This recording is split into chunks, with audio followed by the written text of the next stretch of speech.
แล้วพี่น้องเอ้ยอันนี้ก็ได้แล้วก็เพียงกระแมนหรือว่ากระตูบกระแมนเนาะพี่น้องเนาะแล้วก็พื้นก็อยู่แต่เล็กๆเบาแก้วมาถ่ายก็ได้เนาะโอ้พี่น้องเอ้ยจักกระบับกระบอนี่ก็มันสิคุลงแล้วพี่น้องเอ้ยก็คือจับนำกันทางเงิน10 ล้านกีบเนาะจักเคยเลยนะอุ้ยพรเพิ่นอยู่ดีมีแห้งดีมีแห้งแล้วเป็นนมโชมให้ลูกหลานทั้งลูกให้เต้าเนาะโดยทางผู้ใหญ่ใจดีทางสวรรณเขตผู้ใหญ่ใจดีทางสวรรณเขตเนาะพ่อบุญทงภาคเงินมาให้เฮ็ดเฮือน10 ล้านกีบ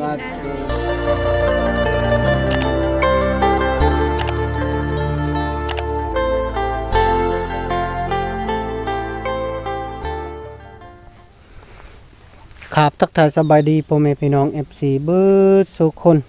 และสวัสดียามแดดอ่อนๆพี่น้องเอ้ยสวัสดีตอนค่ำๆพี่น้องเอ้ยว่าซั่นเนาะทางภาคไทยภาคลาวและต่างประเทศนำเด้อเนาะพี่น้องเนาะก็ยินดีต้อนรับเข้าสู่ซองของเบาแก้วชาแนลคือเก่าพี่น้องเนาะสำหรับมื้อนี้เบาแก้วก็สิมาแจ้งข่าวดีทางน้องอึ้งน้องตันแล้วก็พ่อแม่ของน้องอึ้งน้องตันเนาะพี่น้องเนาะก็เบาแก้วก็สิมาแจ้งข่าวดีทางผู้ใหญ่ใจดีเพิ่นฝากเงินมาให้เนาะก็จำนวนก็หลายเติบเนาะสำหรับเบาแก้วว่าซั่นเนาะพี่น้องเนาะทางเบาแก้วก็สิมาแจ้งทางน้องๆเพิ่นเนาะพี่น้องเนาะสิมีการปลูกเขื่อนบ่หรือว่าจังซั่นเนาะแล้วก็เบาแก้วก็สิเข้าไปหาเพิ่นเนาะพี่น้องเนาะโอเคเนาะพี่น้องถือว่าสำหรับคลิปนี้ก็อย่าลืมกดไลค์กดแชร์กดติดตามซองของเบาแก้วเนาะพี่น้องเนาะก็อย่าลืมหับเบิ่งหับชมเนาะพี่น้องเนาะเบาแก้วก็สิเข้าไปหาเพิ่นเลยพี่น้องเอ้ยเอาเนาะพี่น้องเนาะถือว่าเบาแก้วก็มาฮอดบ้านน้องอึ้งน้องตันแล้วพี่น้องเอ้ยอันนี้ก็ได้แล้วก็เพียงกระแมนหรือว่ากระตูบกระแมนเนาะพี่น้องเนาะแล้วก็พื้นก็อยู่นี่แล้วพี่น้องเอ้ยอยู่กระท่อมนี่พี่น้องพี่น้องเอ้ยสภาพก็คือพี่น้องเห็นเนาะแต่เล็กๆเบาแก้วมาถ่ายก็ได้เนาะโอ้พี่น้องเอ้ยจักกระบับกระบอนี่ก็มันสิคุลงแล้วพี่น้องเอ้ยก็คือเสาก็ได้ดอกเบิดแล้วพี่น้องเอ้ยมันสิลงแล้วพี่น้องเอ้ยพี่น้องเอ้ยอันนี้ก็บนอยู่บนนอนของพอนางอึ้งนางตันว่าสันพี่น้องเอ้ยอันนี้ก็ได้มุงพระบัดว่าสันพี่น้อง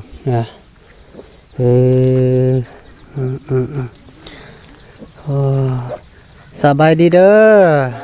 โดยเนาะบ่ได้ไปใส่บ่ไปนี่ก็ได้บ่เนาะโดย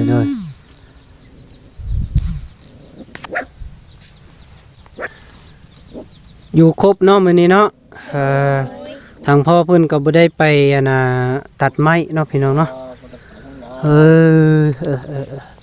โอ้มันสิเซคักแล้วดีเนาะพี่น้องเอ้ย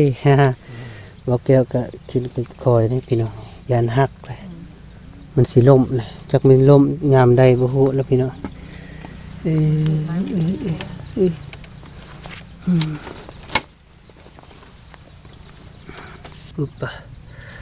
โอเค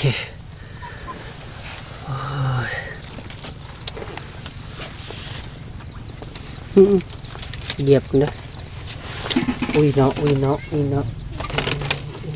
น้ำเบาบ่เห็นกันจ้ะไม่แต่ว่ายับอีกเซียนหน่อยนึงเจ้าอยู่หั่นละเจ้ามีแต่เซียนอดทนประมาณ30 นาทีสบายดีเด้อพี่น้องเด้อเบาแก้วก็มาฮอดจอดถึงแล้วพี่น้องเอ้ยมาหาเพิ่นนั่นแหละพี่น้องสิมาแจ้งข่าวดีเพิ่นก็ได้เนาะพี่น้องเนาะข่าวดีก็1ก็ว่าสิทาง ผู้ใหญ่ใจดีเพิ่นก็พาเงินมาให้เนาะพี่น้องเนาะก็อยากปลุกเพื่อนให้น้องอึ้งกับน้องตันว่าซั่นนะพี่น้องเอ้ยกระทางครอบครัวเพิ่นพี่น้องเนาะมื้อนี้ก็บ่มีหยังหลากหลายเนาะน้าบ่าวมาแจ้งเจ้าได้ฮู้แล้วก็ทาง FC ก็ได้ฮู้เนาะน้าบ่าวสิมาแจ้งผู้ใหญ่ใจดีเพิ่นเนาะทางสวรรณเขตเฮาพอบุญทงเนาะเพิ่น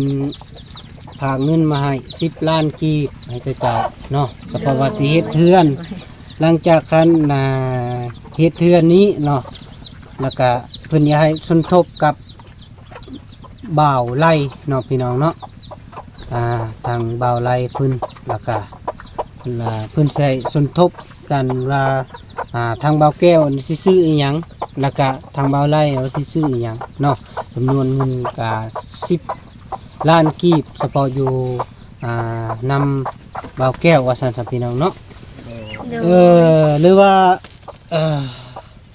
เพิ่นภาคเงินนี้อย่าให้เฮ็ดเฮือนอย่าให้ปลูกเขื่อนที่เจ้าหรือว่าสิปลูกเทียง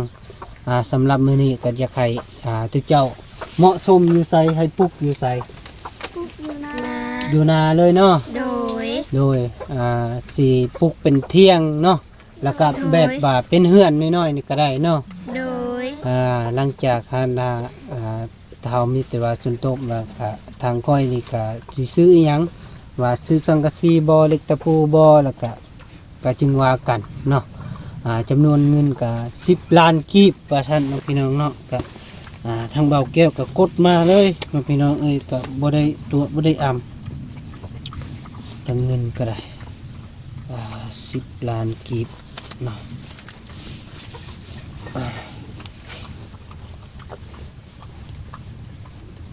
ลายตับเนาะ โอ้ยพี่น้องเงินเป็นก็ได้ถึงคิด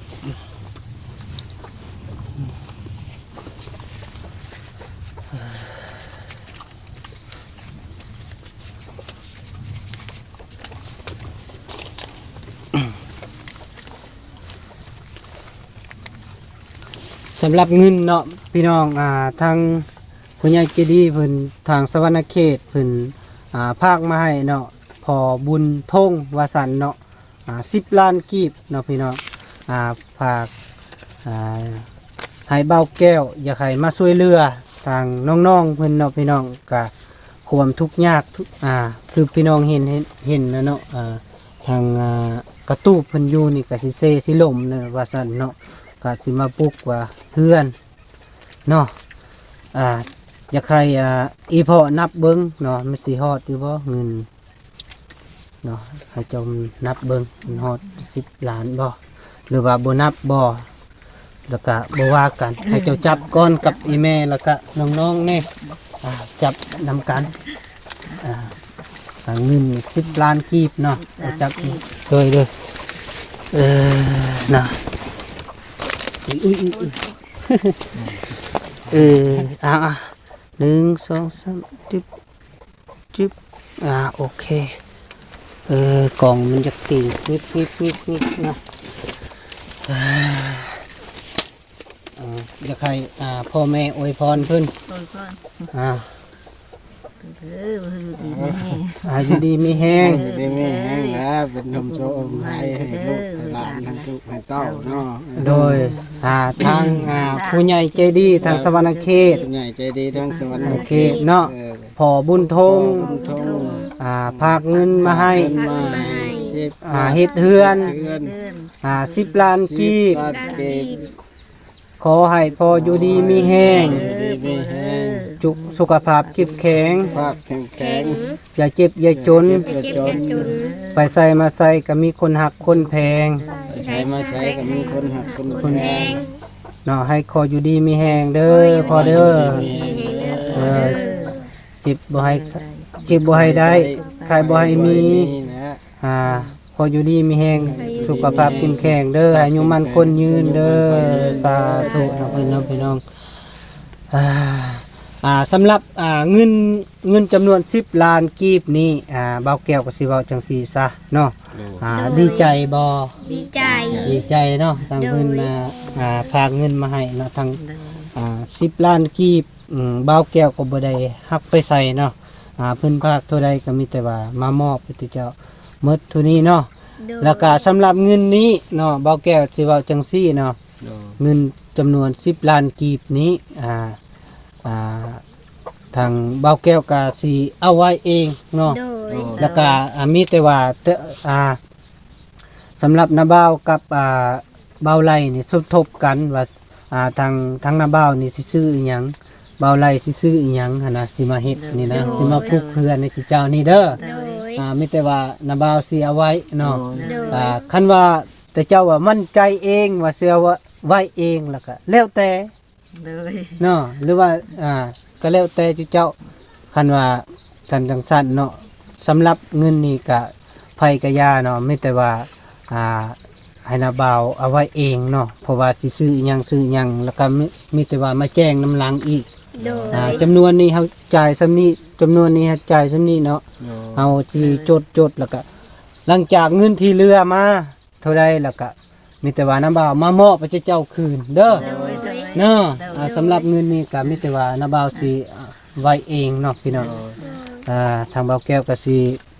เก็บไว้เองเนาะพี่น้องเนาะให้ FC หลายๆคนในฮู้ต้องว่าได้ฮู้จักต้องเข้าใจเนาะพี่น้องเนาะสำหรับเงินนี่ก็เพิ่นพางมาก็ตั้ง10ล้านกีบเนาะพี่น้องทางบ่าวแก้วก็บ่เคยจับเด้หาก็จับมื้อนี้แหละเนาะพี่น้องเนาะทางน้องๆเพิ่นก็ดีใจเนาะทางแม่เพิ่นก็เส้นเนาะเคยจับมาแล้วว่าเงินจำนวนดังกล่าวแบบนี้พึกมาเลย บ่เคยจับ บ่เคยจับยันเคยจับกับบ่ฮู้เนาะบ่จักบ่เคยจับได้ บ่เคยจับก็เคยจับแล้ว โดยสำหรับมื้อนี้มีแต่ว่าข่าวดีอันนี้เด็ดเลยเนาะ โดย ทั้งเพิ่น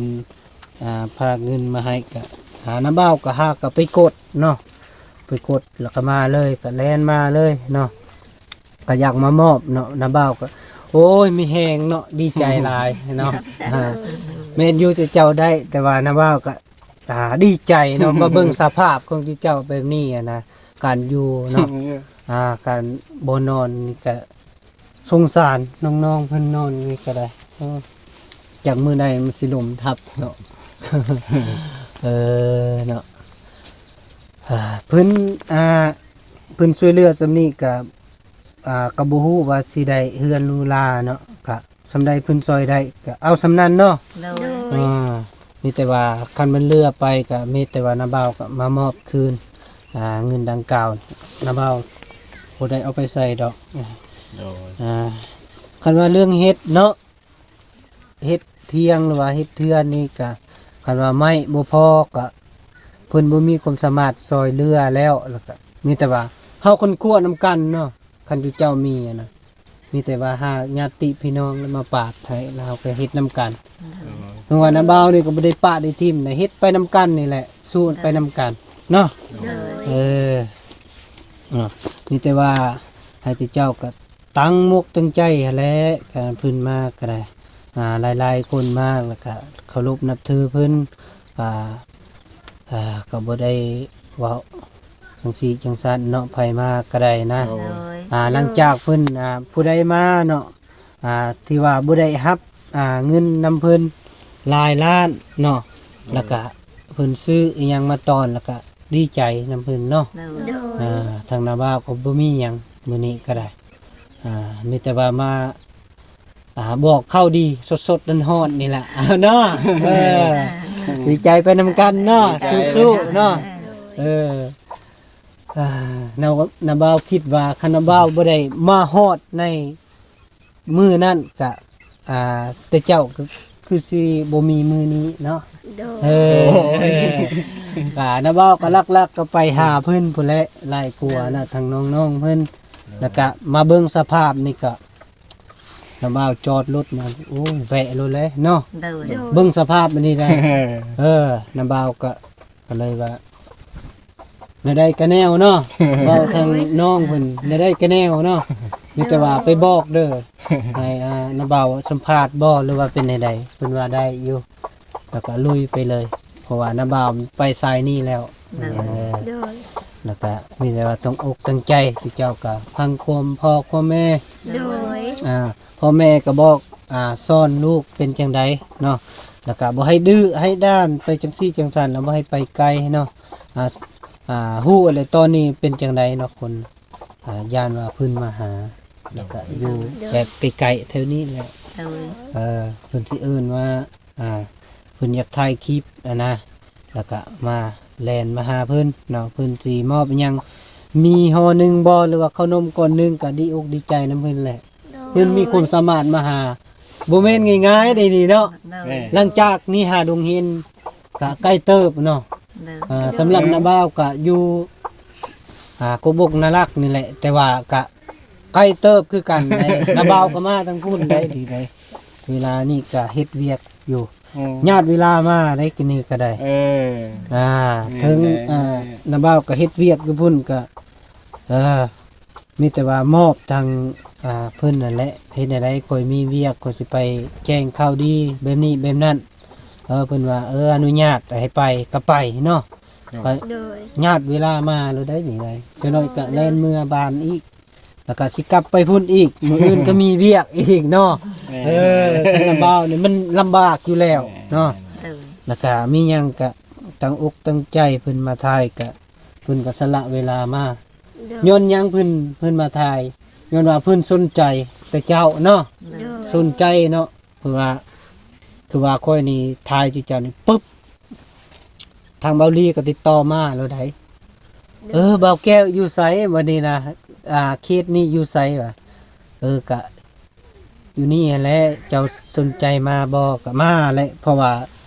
ค่อยกับเบาลีนี่ก็ฮู้จักกันมา2เดือนแล้ว แต่ว่าก็ฮักเพลงกันเลยกับนะเบาลีมีเบาลีแล้วก็เบานิวเบาบีเบาพัดใสเบายาวเนาะแล้วก็เบาเตียงแล้วก็หลายคนเนี่ยมาถ่ายนี่ก็ฮู้จักนำนาเบาเนาะบางเทื่อต่อไปนี่ก็มีทีมงานทางเบาต้าแล้วก็เบาแซนต่างๆเพิ่นอาจจะมาดอกกันเพิ่นเห็นคิดนี่เนาะก็ฮู้จักกันนี่ก็หลายคนเนาะ โดย ทางน้ำเบ้านี่ก็หากระสร้างฟันคือกัน แต่ว่ามีผู้ดูแลมีผู้อยู่เบื้องหลังก็ขอบอกขอบใจเพิ่นมาหลายเนาะพี่น้องทางเบาลีนี่ก็บ่ได้ประมาทเพิ่นดอกทางเบาเตียงอิหยังก็ได้ แล้วก็อุดหนุนมาตลอดซัพพอร์ตมาตลอดทางแม่ใหญ่ใจดีทางพังไทยนี่ก็ภาคไฟทรายภาคเงินภาคแนวกินนั่นแหละที่เฮาบ่เคยกินว่าซั่นซะเนาะสำหรับเอาแก้วเนี่ยเอาเมื่อให้ส่วนครอบครัวกิน ครอบครัวว่าโอ้บ่เคยกินด้วยนั่นโอ้บ่เคยก็ลองกินมึงดูว่ามีแต่เบาแก้วกินผู้เดียวได้บัดนี้ได้เนาะไผก็บ่กินน้ำแล้วก็กินไป แล้วก็ทางเบาเส้นก็มีอีกแม่ใหญ่เพิ่นฝากเงินมาให้ก็3 เซนกีบ3 เซนกีบนะก็ทางน้ำเบาก็บ่ได้เอาไปใส่เนาะบ่ได้เอาไปกินทางใดแล้วก็ซอยเนาะตัวเจ้าก็มีเกตหนึงเนาะแล้วก็ทางน้องอีแน่น้องกิ๊กแน่ฟันกันนะ เงิน3 แสนได้สำหรับบ่าวสำหรับน้าบ่าวนี่ได้แล้วก็เบิ่งความทุกข์ยากก็แม่นอยู่ครอบครัวน้าบ่าวนี่ก็ทุกข์ยากคือกันแต่ว่ากระเทินและเฮ็ดทางนี้แล้วก็ไปเลยเนาะก็เบิ่งก็คือว่าโอ้ยน้ำใจอยากให้มีซัพพอร์ตนะหลายๆคนอยากให้คนรู้จักหลายเนาะสำหรับน้าบ่าวก็สร้างพันธุ์สำนี้ก็มีหลายคนใน FC ผู้จักภาคว่าไปเบิ่งบ่นี้บ่นั่นเขตนี้เขตนั้นนะ โดย แล้วก็กาบ่ติเนาะแล้วก็น้าบ่าวก็จวดนี่จวดนั่นแหละเนาะ